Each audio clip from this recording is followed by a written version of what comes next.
If you're a speech therapy, occupational therapy, physical therapy, or pediatric therapy facility billing Medicare for outpatients, you're likely familiar with the Medicare 8-minute rule. Introduced in 1999 and effective since 2000, the 8-minute rule uses current procedural terminology codes to determine the number of units of time services for which providers can bill Medicare. Here, we'll share helpful tips for maximizing reimbursements under the 8-minute rule. According to the Medicare 8-minute rule, providers can bill for 1 unit of time service if the length of service lasts at least 8 minutes but less than 22 minutes. However, not all outpatient treatments can be neatly divided into 15-minute increments, so providers need to carefully consider how to bill for multiple units. To qualify for reimbursement for a time-based treatment code, a therapy session must include one-to-one or continued application of the therapy for at least 8 minutes. That means that the skilled therapist cannot also document care or attend to another resident in that same time interval.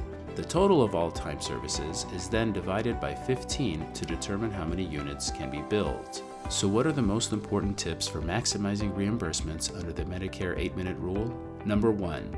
Combine mixed remainders. If there are at least 8 minutes remaining before reaching another 15-minute increment, providers can bill for the next unit. Meanwhile, if the treatment lasts less than 8 minutes, the remaining leftover minutes can still be billed under the 8-minute rule by combining mixed remainders. Number 2. Include assessments, management, and education time.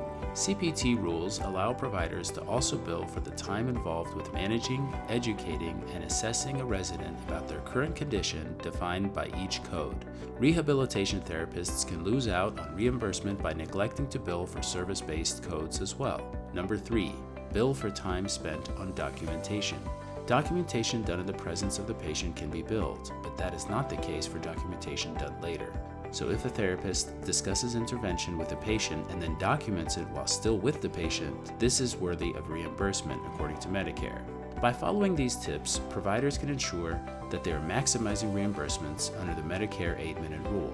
Whether you work in a rehabilitation facility, skilled nursing facility, home health agency, hospital outpatient department, or private practice, understanding the intricacies of the 8-minute rule is essential for billing Medicare for the services your outpatients receive. For more long-term care insights, go to experience.care/blog.